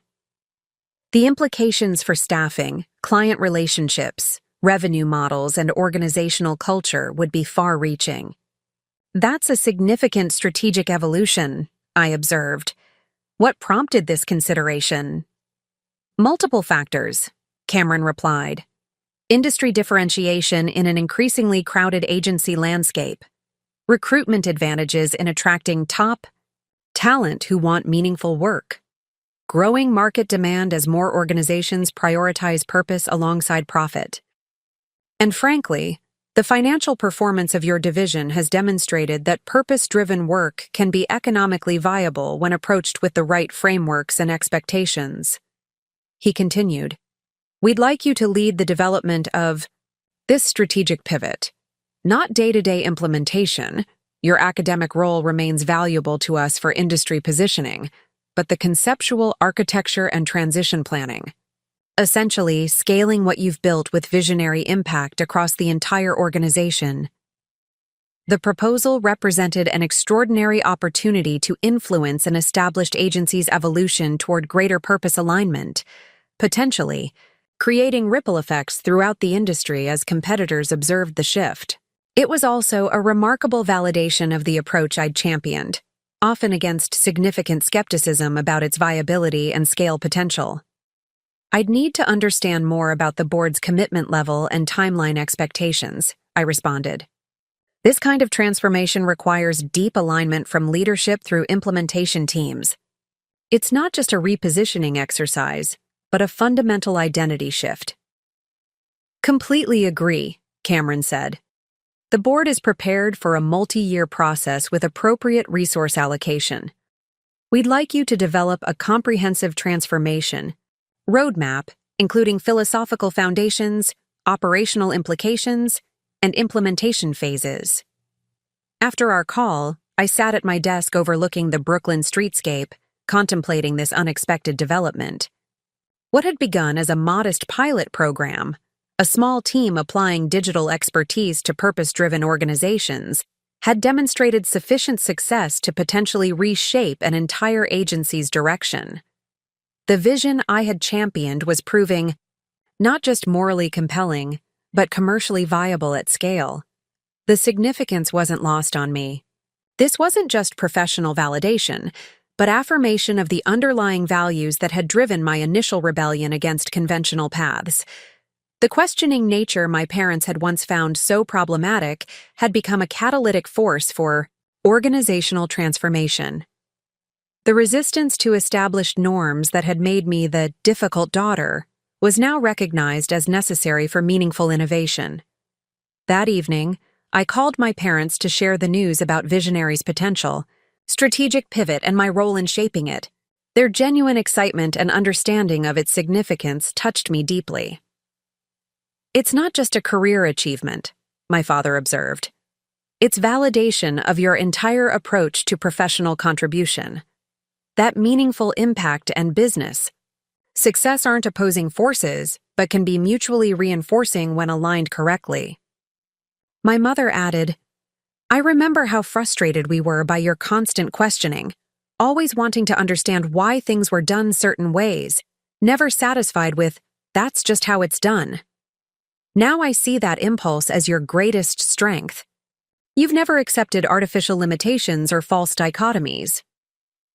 Their perspective reflected how completely our relationship had transformed, from parents who had once seen my questioning nature as problematic rebellion to adults who recognized it as principled discernment, from a family that had rejected me as a disappointment to a supportive community celebrating my unique contribution.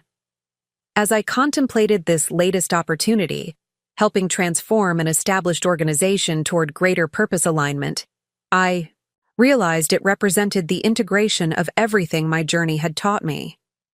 The courage to question established norms, the persistence to demonstrate alternative approaches, the strategic thinking to create viable transition paths, the communication, skills to bring others along on transformative journeys. What once had been viewed as rejection of tradition had evolved into creation of new traditions. What had begun as rebellion against limiting definitions had become expansion of possibility for others. The path that had once separated me from my family had ultimately created new common ground based on deeper values and authentic purpose. The daughter who had been kicked out for being a disappointment had found her own definition of success, one based not on external validation or predetermined paths, but on authentic contribution and purposeful impact. When her parents later sought her help with debts, they found not just financial assistance, but a model for meaningful reinvention in life's later chapters. The circle had closed, not through compromise or surrender of authentic self, but through mutual growth toward shared values expressed through different paths. The reconciliation wasn't about returning to old patterns, but about creating new connections based on respect for each person's unique journey and contribution. As I ended the call with my parents and returned to work on my book manuscript, I felt a profound sense of integration, of past and present, of professional achievement and personal values, of individual fulfillment and collective contribution.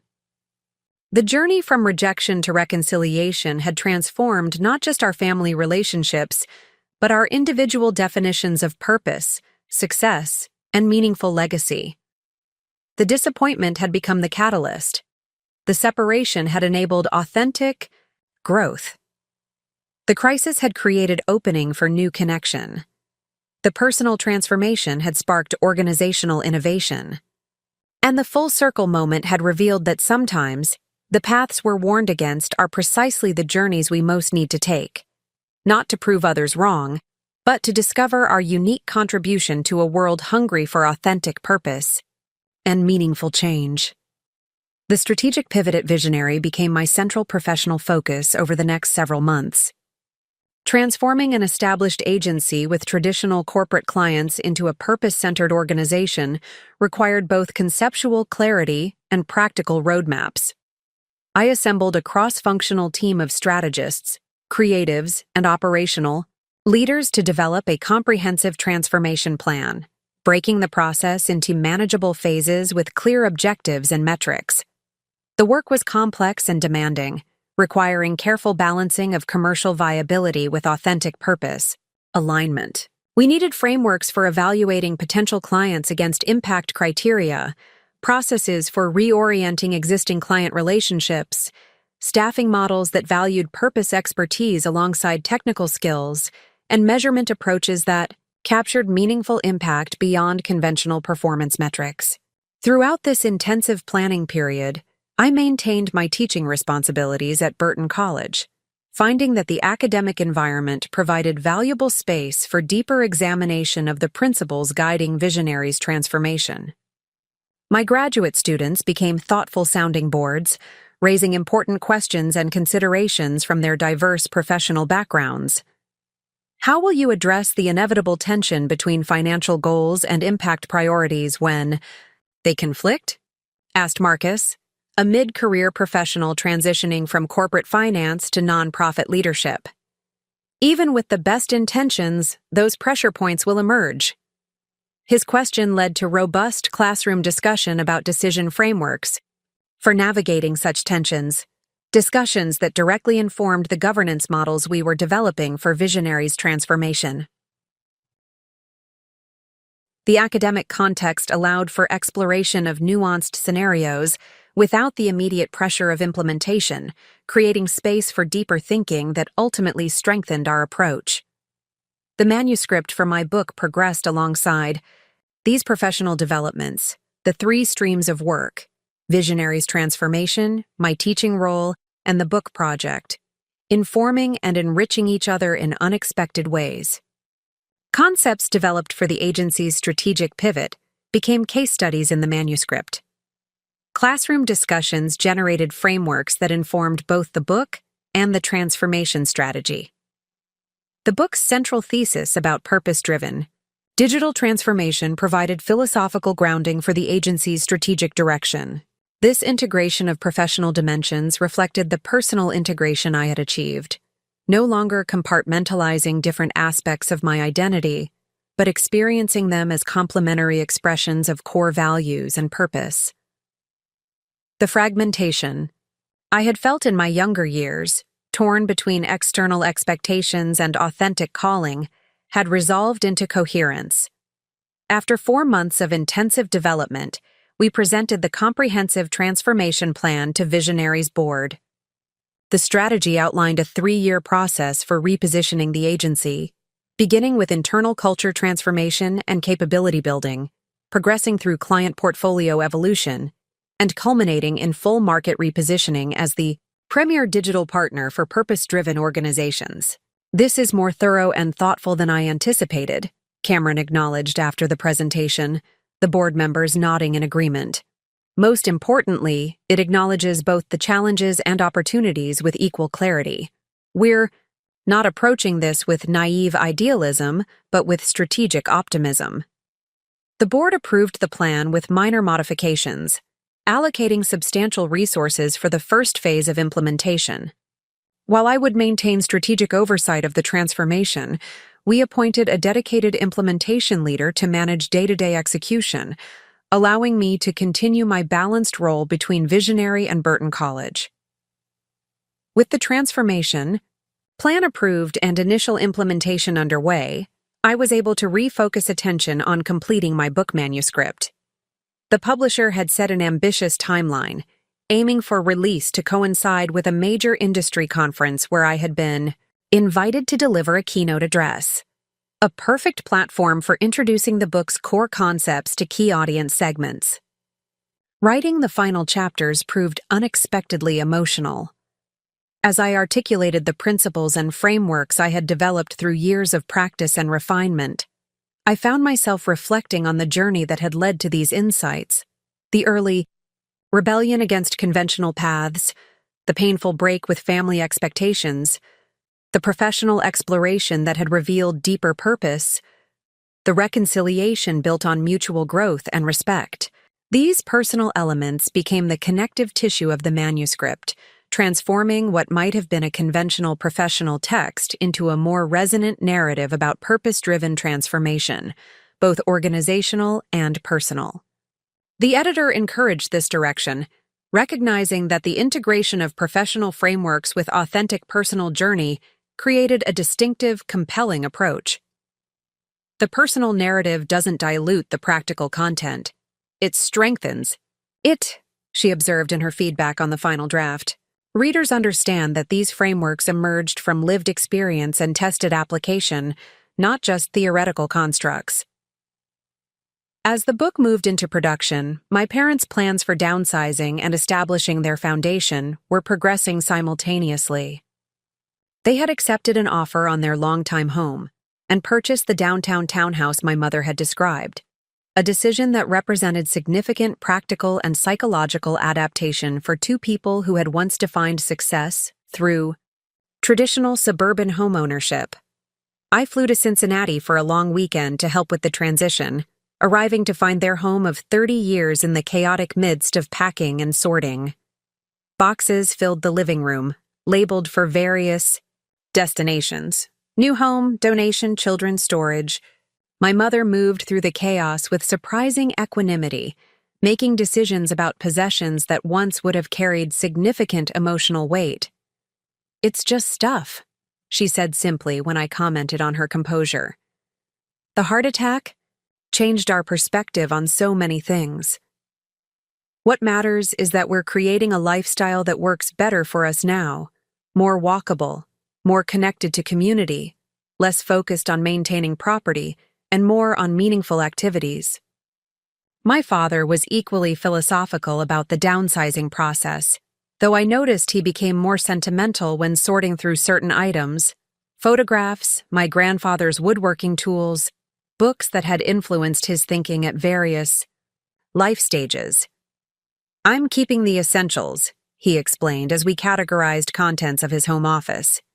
"Things that either serve a practical purpose or carry genuine meaning. The rest is just accumulation." This discernment about what constituted essential versus accumulation represented remarkable growth for a man who had once measured status through possessions and professional position. He was distinguishing between items with authentic value and those maintained merely for appearance or habit, a distinction that paralleled his evolving definition of meaningful contribution beyond title or compensation.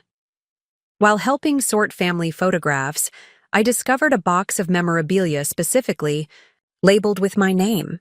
Inside were artifacts from throughout my life: art projects from elementary school, certificates and awards from middle and high school, newspaper clippings about design competitions I'd won in college, printouts of articles mentioning my professional achievements in recent years. "Your mother kept everything," my father said, watching me examine these preserved fragments of my journey. "Even during the years when things were difficult between us, she never stopped being proud of you, never stopped believing you would find your way, even if it wasn't the path we had envisioned." The collection revealed a parallel narrative to the one I had experienced. While I had felt rejection and disappointment from my parents, my mother had been quietly documenting my successes, preserving evidence of my capabilities and achievements, even as they struggled to understand my choices. The box represented decades of ambivalent love, concern and pride, disappointment and admiration, fear and hope, all intertwined. "I'd like to take this with me," I told him, carefully reclosing the box. It's a different version of my story than the one I've been telling myself. He nodded, understanding. We all have incomplete narratives, don't we? Perspectives limited by our positions, our fears, our assumptions about others' motives. It's taken me far too long to recognize that. The wisdom in his observation struck me deeply. How much of my own story had been shaped by assumptions about my parents' motives? How had my interpretation of their actions been filtered through? My need for autonomy, my sensitivity to judgment, my determination to prove my path valid? The memorabilia box suggested a more complex reality than the clean narrative of rejection and vindication I had constructed. That evening, after a day of sorting and packing, we took a break to meet with the attorney helping establish the foundation for my father's financial literacy program. The structure was coming together, a modest but formal nonprofit entity that could receive donations, compensate instructors, develop curriculum materials, and potentially expand to school districts beyond Cincinnati. My father had named it Foundation for Financial Empowerment, focusing on the core mission of equipping young people with knowledge and skills to make informed economic choices. The attorney reviewed governance structures, operational requirements, and compliance considerations, while I offered insights about digital infrastructure and communication strategies. Watching my father engage with these details, asking thoughtful questions, considering long-term sustainability, focusing on mission alignment rather than personal recognition, I was struck by how completely he had transformed from the status-conscious corporate executive of my youth. He had discovered authentic purpose beyond position, meaningful contribution beyond compensation, legacy beyond accumulation. We'll need to develop a simple but effective website, he noted, turning to me. Something that explains the mission, shares student success stories, provides resources for educators interested in implementing the program, and eventually allows for online donations. That's exactly the kind of project Visionary Impact specializes in, I assured him. We could develop the entire digital foundation, website, content strategy, social presence, measurement dashboard, as part of our portfolio of purpose-driven work. My mother, who had been quietly listening to the technical discussion, spoke up. It would mean so much to have you involved in building this, Alexis. To have your expertise helping shape something your father cares so deeply about. The symbolism wasn't lost on any of us. The daughter once rejected for her unconventional path, now contributing professional expertise to establish her father's legacy project. The skills and perspective once dismissed as impractical, now providing essential infrastructure for meaningful impact. The cycle of rejection and reconciliation completing through collaborative creation. The attorney, unaware of our complicated history, simply nodded approval at this practical arrangement. Family foundations often benefit from integrating multiple generations' skills and perspectives. It creates both sustainability and evolution over time.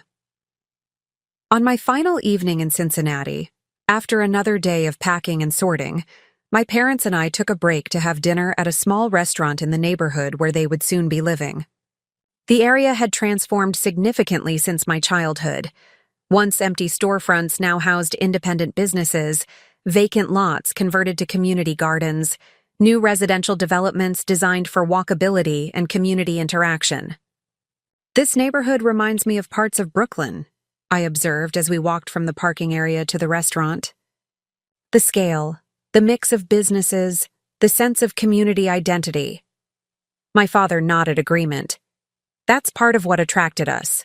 After visiting you in New York, we began noticing how isolating suburban living had become, especially as we've gotten older. We wanted more daily interaction, more spontaneous community engagement. The restaurant exemplified this community-centered approach, a farm-to-table concept sourcing ingredients from urban agricultural projects, staffed by graduates of a local culinary training program for disadvantaged youth, with an interior designed to encourage conversation among patrons. The owner came to our table briefly, recognizing my parents from their visits during house hunting excursions. "The Chambers family, welcome back," she greeted them warmly. "Are you getting closer to the move date?" 2 weeks away, my mother confirmed. "We're introducing our daughter to the neighborhood tonight. She lives in New York but visits regularly." "Another urban dweller. Wonderful. We're building quite a community of people who appreciate city living with neighborhood feel." After she moved on to greet other patrons, I remarked on the owner's recognition of them. "You've already established connections here, even before moving in." "We've been intentional about it," my father explained. "Coming for coffee on weekend mornings, attending community events, meeting neighbors and business owners. We don't want to just occupy space here, we want to become part of the community fabric." This conscious community building represented another dimension of their transformation. From the somewhat isolated suburban existence focused on nuclear family and career achievement, to intentional engagement with diverse community beyond conventional social circles. They were creating new patterns of connection and contribution in this stage of life. Over dinner, our conversation turned toward the future. My book release scheduled for the coming fall, the formal launch of my father's foundation after their move, my mother's expanding involvement with the literacy program for immigrant families, Visionary's ongoing strategic transformation. "It occurs to me that we're all in periods of significant transition," my mother observed. "Each of us evolving our contribution in meaningful ways, building on what we've learned through earlier phases." "Legacy work," my father added thoughtfully. "Not in the sense of monuments or recognition, but in terms of transmitting what we've gained through experience, knowledge, wisdom, perspective, to benefit others." The concept resonated deeply.